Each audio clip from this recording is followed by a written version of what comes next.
Bismillahirrahmanirrahim. Assalamualaikum warahmatullahi wabarakatuh. Salam jumpa kembali dengan channel Dunia Fana News. Kemajuan Malaysia tak hanya menyangkut di bidang materi saja, tapi juga yang bersifat non-materi, yaitu menyangkut hal rohani.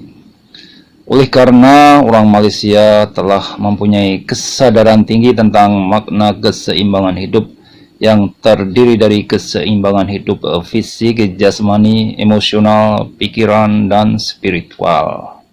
Dalam perihal keseimbangan jasmani, yaitu menyangkut keseimbangan untuk menjaga kesehatan antara bekerja dan istirahat. Makan dan olahraga haruslah seimbang.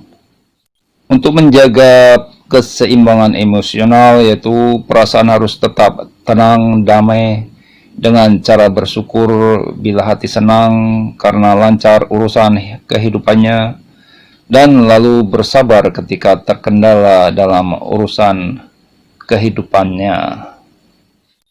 Dalam perihal keseimbangan pikiran, yaitu mampu menjaga agar pikiran tetap diguyur dengan pikiran positif di tengah serangan panas pikiran negatif, karena yang namanya hidup ada saja masalah yang membuat pikiran negatif karena stres, cemas, dan galau.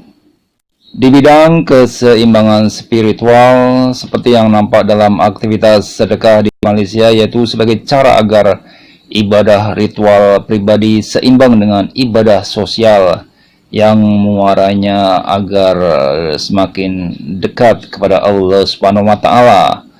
Dalam Islam diajarkan bahwa sebaik-baiknya orang adalah orang yang banyak bermanfaat untuk orang lain.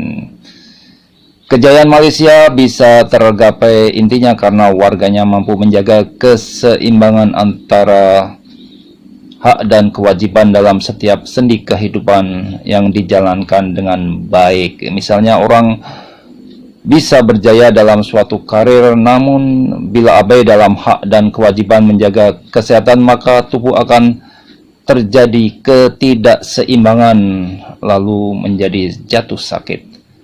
Demikian pula bila kita abai dengan keluarga karena terlalu sibuk bekerja, akhirnya keluarga menjadi berantakan, maka karir pun bisa jatuh.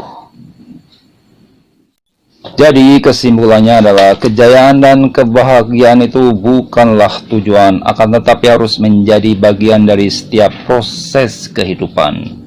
Warga Malaysia bisa menikmati kejayaan dan kebahagiaan sambil menikmati setiap proses yang dijaga keseimbangannya antara hak dan kewajiban, sehingga tidak ada yang merasa terabaikan. Gaya hidup sedekah adalah salah satu contoh proses yang penuh kebahagiaan sebagai wujud kejayaan yang bisa dinikmati setiap saat. Kita ambil contoh misalnya orang Jepang, Korea, Taiwan, dan orang Barat. Banyak yang berjaya mencapai tujuan materi, tapi banyak dari mereka yang hampa hatinya, tidak bahagia, lalu ujungnya bunuh diri. Sebab mereka tidak mampu menjaga keseimbangan hidup dalam setiap prosesnya, yang menyebabkan pikiran menjadi stres, fisik lelah, lalu jatuh sakit. Ketika mereka mencapai kejayaan, akhirnya tidak bahagia karena dalam prosesnya pun mereka sesungguhnya tidak bahagia. Demikian informasi yang bisa kami sampaikan, semoga bermanfaat. Terima kasih atas perhatian Anda semuanya. Wassalamualaikum warahmatullahi wabarakatuh.